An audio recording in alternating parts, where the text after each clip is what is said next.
मैं गरिमा सिंह। आज एक बार फिर बारी है संडे स्पेशल एडिशन की, जिसमें समझने की कोशिश मैं आज करूंगी कि 2024 की जब चुनावी धमक पूरे जोरों शोरों से सुनाई दे रही है, पूरे देश में रैलियों का दौर है और वो रैलियां सत्ता पक्ष और विपक्ष दोनों तरफ से बराबरी की हुंकार भरी जा रही है उन रैलियों में, तब ये लड़ाई दरअसल कहां खड़ी हुई नजर आती है। और खास तौर से 23 जून की बैठक में पटना में जो इंडिया गठबंधन बना, ब्लॉक बना, उसकी स्थिति इस समय कैसी है, वो लड़ाई में है और अगर है तो कितनी ताकत के साथ है और उसका विनिंग कॉम्बिनेशन क्या है, इस पर हम चर्चा करने वाले हैं। 28 जनवरी की वो तारीख थी जिस दिन नीतीश कुमार ने मुख्यमंत्री पद से इस्तीफा दिया, यानी कि इंडिया अलायंस से अपने आप को अलग कर लिया। और नीतीश कुमार कौन? जिन्होंने तकरीबन 1.5 साल पहले पूरी भागदौड़ की, बंगाल से लेकर दिल्ली तक और दिल्ली से लेकर कोलकाता तक। तो नीतीश कुमार का ये जो अचानक जाना हुआ, इसके बाद लगा कि इंडिया गठबंधन ताश के पत्तों की तरह एक तरीके से बिखर जाएगा और जितने भी सारे संदेश थे वो भी कमोबेश ऐसे ही थे। इधर अखिलेश यादव बेहद नाराज कि भाई न्याय यात्रा में तब शामिल होऊंगा जब सीट शेयरिंग हो जाएगी। उधर ममता बनर्जी हुंकार भर रही हैं कि कांग्रेस अहंकारी है, 40 भी अकेले लड़के ले आए तो गनीमत है।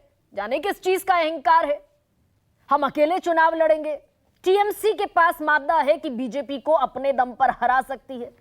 उधर महाराष्ट्र में उद्धव ठाकरे सामना के जरिए निशाना साधते हुए नजर आ रहे थे। तो यूपी, महाराष्ट्र, बंगाल और बिहार, चौतरफा बिखरता हुआ ये कुनबा नजर आया। लेकिन हाल फिलहाल में बहुत सारी खबरें ऐसी हैं जिसमें ये ब्लॉक फिर से जुड़ता हुआ नजर आ रहा है। क्या? सबसे पहली खुशखबरी उत्तर प्रदेश ने दी, सबसे बड़ा सूबा देश का, 80 लोकसभा की सीटें। लखनऊ से दिल्ली की सियासत और सत्ता तय होती है, ये पुरानी कहावत है। अखिलेश यादव ने कांग्रेस के साथ गठबंधन का ऐलान कर दिया। 63 सीटें समाजवादी पार्टी के पास और 17 सीटें कांग्रेस के पास। ये यहां से उत्तर प्रदेश की तस्वीर कमोबेश साफ होती हुई दिखी। और महाराष्ट्र में भी, जो कि दूसरा सबसे बड़ा सूबा है और 48 सीटों के बगैर, ये जो 48 सीटें हैं ये सिर्फ विपक्ष के लिए महत्वपूर्ण नहीं है, सत्ता के लिए भी उतनी ही महत्वपूर्ण है कि इनका गुणा गणित बैठाए बगैर ना 370 होगा ना 400 पार होगा।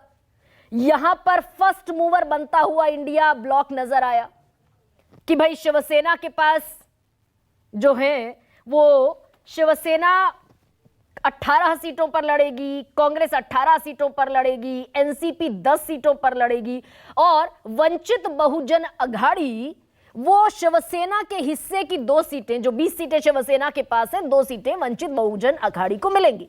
यहां पर फर्स्ट मूवर बनता हुआ दिखा महाराष्ट्र में इंडिया गठबंधन। और उसके अलावा कुछ खुशखबरियां पहले आई, दिल्ली में तय हो गया आम आदमी पार्टी और कांग्रेस के बीच, जो कि तकरीबन तलखियों से भरा हुआ, कमोबेश असंभव दिख रहा था। अकेले लड़ेंगे, ये चारों तरफ से चल रहा था। और सिर्फ दिल्ली में तय नहीं हुआ, हरियाणा में भी हो गया, गुजरात में भी हो गया, गोवा में भी हो गया, चंडीगढ़ में भी हो गया। ये सारी खबरें दनादन अंदाज में आई। और फिर 2 स्टेट का और मैं जिक्र कर दूं, तमिलनाडु में भी सीट शेयरिंग का फॉर्मूला इंडिया गठबंधन में तय होता हुआ दिख रहा है और जम्मू कश्मीर में भी। और कुल मिलाकर अगर जो घोषित सीट शेयरिंग है उनकी मैं बात करूं तो 543 में से 174 सीटें इंडिया गठबंधन ने तय कर ली हैं, 1/3 सीटें। और पेच अब कहां फंसा हुआ नजर आ रहा है? बिहार में और बंगाल में। लेकिन बातचीत चल रही है और बिहार में भी, बिहार एक ऐसा राज्य है जिसमें सबसे पहले तय था कि कहीं कोई तलखी नहीं, कोई पेंच नहीं, कोई मुश्किल नहीं। वहां तकरीबन अब बिहार में तय दिख रहा है, सीट शेयरिंग हो जाएगी। लेकिन यहां से तुलना अगर करूं एनडीए की, दूसरे घटक की, दूसरे अलायंस की, यानी कि सत्ता पक्ष की, क्या अब ये चुनौती उस गठबंधन के साथ ज्यादा नजर आती दिख रही है? क्योंकि उत्तर प्रदेश में यह खबर आई, अभी भी यह खबर है उत्तर प्रदेश के हवाले से, कि मात्र 6 सीटें दी जाएंगी जो गठबंधन के बाकी सहयोगी हैं, और 74 सीटों पर लड़ेगी भारतीय जनता पार्टी। 6 में अपना दल भी है, वो जो जयंत चौधरी आए हैं नए नए वो भी हैं, निषाद पार्टी भी है, ओम प्रकाश राजभर भी हैं, ये सब 6 सीटों में सिमटा दिए जाएंगे।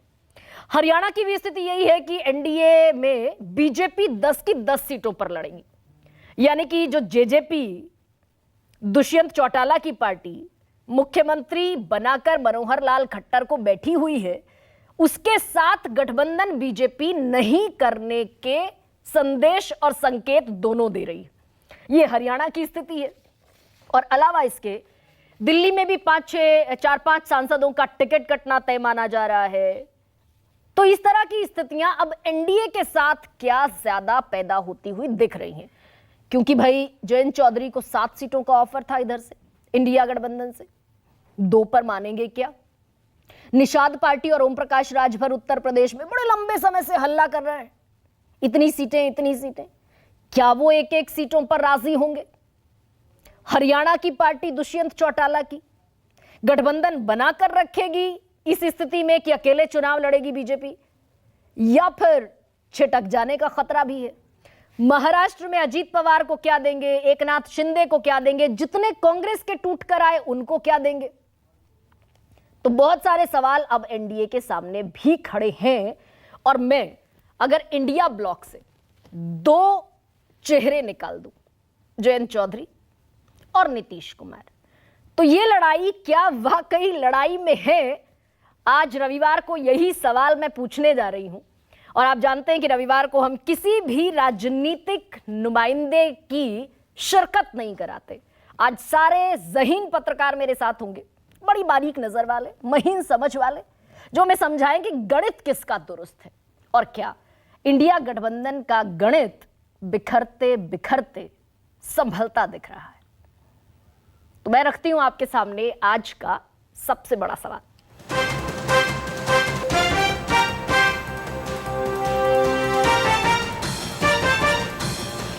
दो 2024 में जोड़ तोड़ का खेल, कौन पास कौन फेल,